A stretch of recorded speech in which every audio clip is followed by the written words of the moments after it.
Anyway, we do have Coach now. I'll digress. We'll get back into this, how much I hate the net. Adrian Autry joining us now, brought to you every week by Oswego County Mutual and by Labatt.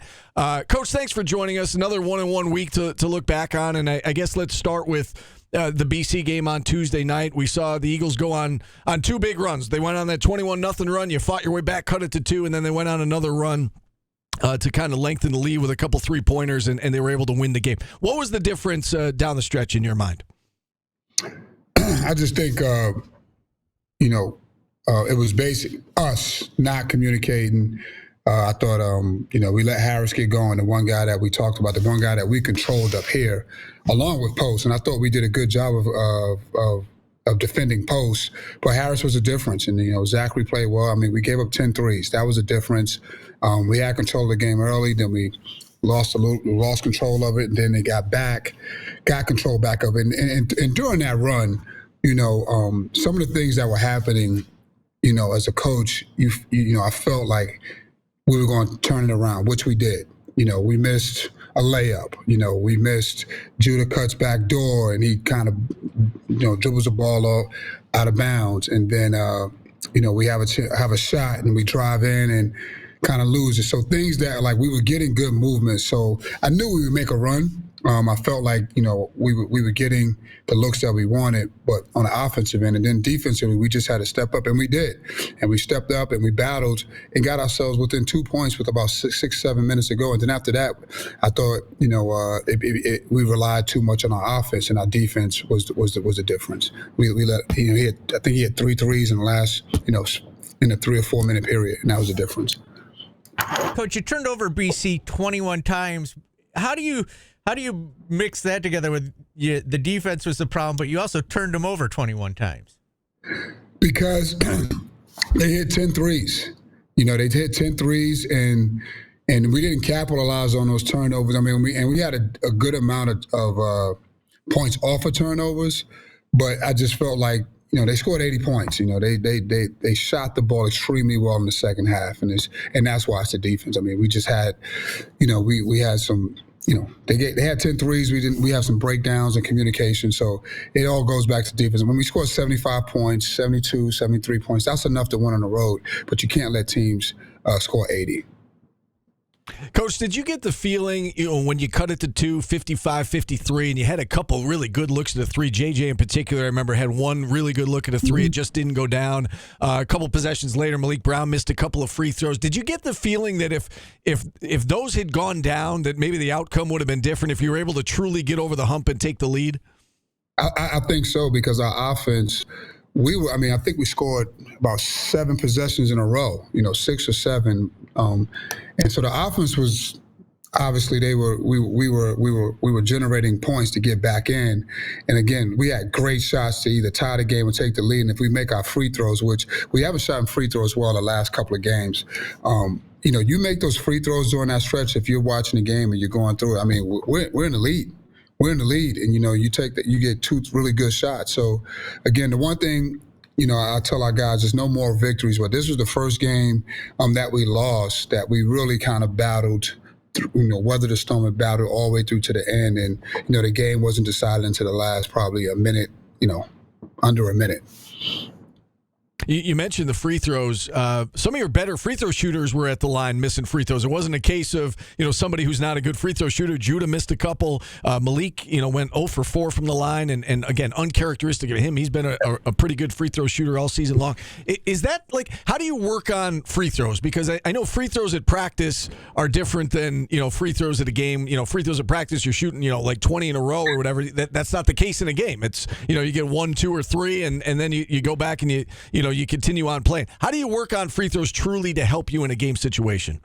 I mean, I think free throws is confidence. We work on free throws at the end of practice every day, a little bit during practice, but just confidence and repetition, getting shots up and just really walking up there. It's hard to mimic, how hard you are or where fatigued you are in the game. Or what the pressure is in the game. No matter what, that's hard to mimic. So you got to just really, rep it out and just feel confident about yourself. I mentioned Judah missed a couple of free throws. He was only 0 for 2 from the line, and he's among the national leaders in terms of getting to the free throw line. Hasn't been getting to the free throw line as much on the road, and that's logical, right? You're not going to necessarily get all the same calls on the road that you do at home.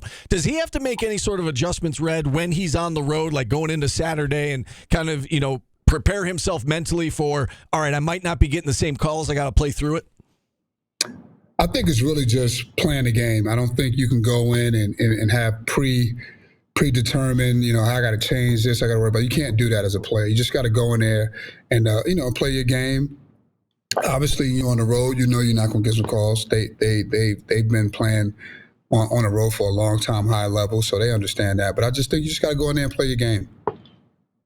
Coach, I was reading the trolling on the social media after the game, and a question I saw a lot on social media was, what is your subbing pattern when you get into the two foul situation in the first half? I mean, everybody's automatically comparing you to your predecessor as he would leave a guy in. Is that an automatic pull in the first half if a guy's got two fouls? Well, it really depends.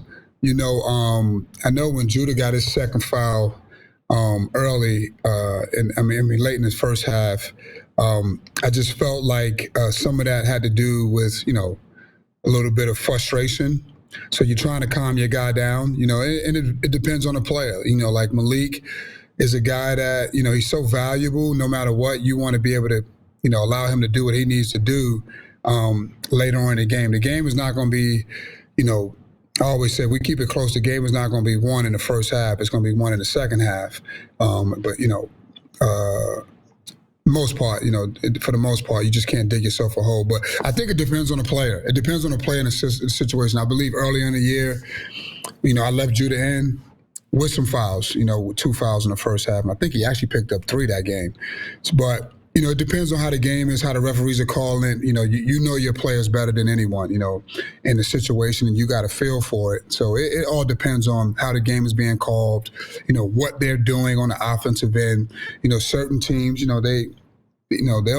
they'll attack. And someone like Judah and someone like Malik and JJ, those guys are valuable for us. So we got to be able to get to the second half and have those guys play aggressive and be free. You're now 14-7 on the season, 5-5 in the ACC. I think people lose sight of the fact that you're only halfway through conference play. A lot of basketball left to be played and a chance to bounce back Saturday at Wake Forest. This team has been very good bouncing back, coming off of losses, being resilient. What is it about this group, Red, that has allowed you guys to, if you have a poor performance, you just kind of leave it in the past and you're able to move on and play better the next time out? I'm looking for wood right now to tap on, okay? Okay, Steve. No, I think our guys, they don't like to lose. They have a chip on their shoulder. I think they, again, and the games turn so fast. So whether you win or lose, you got to get ready for the next game. And I think that's the period of the year that we're in. But ultimately, these guys, they don't like to lose. They're competitive. They want, they got a lot to prove. They want to, they want to win every game. And I think that, and I've said that earlier on in the year and time, this is a competitive group. They like competing. They're fearless, and you have no choice but to move on to the next game, especially at this part of the season. Coach, how do you in-game get the team to buy into like that, what you just said? Like when your offense isn't going, you still got to play defense and get back on defense. Is there a way to get a full 40 minutes and like get them to buy in when you've had these little lulls in your losses? Yeah. I think that's the challenge I would guarantee it's a challenge for most coaches. This question of, being able to hang your hat on defense, and that's, we just kind of keep talking about that. I keep reiterating that. And I thought, that timeout that I called, early in the second half, that's what I was talking about. Like, hey, the offense is not the problem right now. Don't get frustrated with that. Let's lock in on defense. Let's get some stops and get ourselves into the game. And that's what we did when we came out of that timeout. But it's just, constant reminding, and we're really good defensively. We're a top 30 defense in the country. And in conference play, those numbers have slipped a little bit. But, for the most part, we've been a really, solid defensive team for the most part, just not the consistency part, and that's where the consistency part is what we struggle with. But I think every team struggles with that. I really do. It's just a matter of being able to kind of keep playing through that. So that's what we talk about every day in practice and even in those timeouts. Let's look ahead to this next opponent now, Red. It's Wake Forest on Saturday. It's a team that's lost 4 straight road games, but perfect at home, 11-0, and they seem to be getting healthy at the right time for them as they head into February now and try to make a push toward the postseason. What stands out to you about this Demon Deacon squad? Explosive offensive team. It's probably one of the more explosive offensive teams in the country, not only just in our league, but in the country. I mean, they can score 80 points with the blink of an eye. They got 5 guys they can put on the court that all can pass, dribble, and shoot. Well coached. Steve Forbes has done a great job since he's been there. But offensively, one of the better teams in our conference and in the country. That's the first thing that sticks out. All right, 7:45 tip down in Winston-Salem, North Carolina on Saturday. I guess last question for you, Red. I mean, it is a quad 1 opportunity. We talk a lot about it. We talk a lot about the net, and I've made it known that I think it's a flawed system, but it's the system we've got. And these quad 1s, they take on a little greater importance. How do you manage that with the players, knowing that you've only got 3-4 more games guaranteed that are going to be quad 1s? This is one of them. How do you avoid them putting too much pressure on themselves to win this game? I think we just talk about winning the game. Going on the road, that's the challenge. That's always a challenge, to go on the road and win. And I just leave it at that. The quad 1s, quad 2s, you can't get caught up into that stuff. You just can't. You just want to, get caught up into playing your opponent. I let the media and I let, everyone else deal with that, because ultimately when it comes down to it, you got to win games. And our league is tough, and you won't have a chance if you don't win enough games. So that's the reality of it. You never know how these things can shake out. We can win a game and someone can get hot and someone we defeated. And next thing you know, by the end of the season, when it's over with, we've won enough games, and you know what? We made 2 quad 1 teams maybe will just roll into that quad one section for us. You just never know. So I think you just got to play. You just got to play. You can't worry about that stuff as a programming for us. That's all I talk about. We don't focus on the quad 1s and quad 2s. We focus on that opponent, and I think that's the approach that I would be sure I'm pretty sure every coach has that strategy. You just concentrating on trying to win the game. Well said, Coach. Good luck on Saturday at Wake Forest. We'll talk to you again next week. Thanks, guys. Talk to you later. All right. SU head coach Adrian Autry, brought to you every week by Oswego County Mutual and by Labatt. Coach will be at Carrabba's tonight, Steve. Did you know that? I did. He'll be doing his radio show from 7 to 8, and then a Q&A from 8 to 8:30 on QSportsTalk.com, and you can ask your questions. If you would like to go to see the show live, you can go and see the coach live. He'll sign autographs. He'll take pictures. He'll do things with you. He will answer your questions live. I've seen people come up and give him game plans and teach him how to box out live. Very awkward moment, but I saw it. If you want to go, be caller number 5 right now, 315-437-7644. We'll give you a $25 gift card to Carrabba's for your dinner, towards your dinner tonight at the show. So you want to go? 315-437-7644, caller 5. But you got to be able to go tonight. The gift card's only good if you go tonight during the show. Okay. Excellent. That is a true story, by the way. Coach was trying to leave and a man was boxing him out. That was this year? Yes. Really? Yeah. That is awkward. Yes.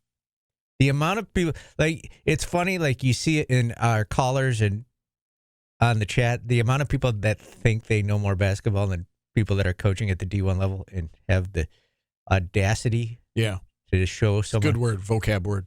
Show them how to box out as he's walking out of the restaurant.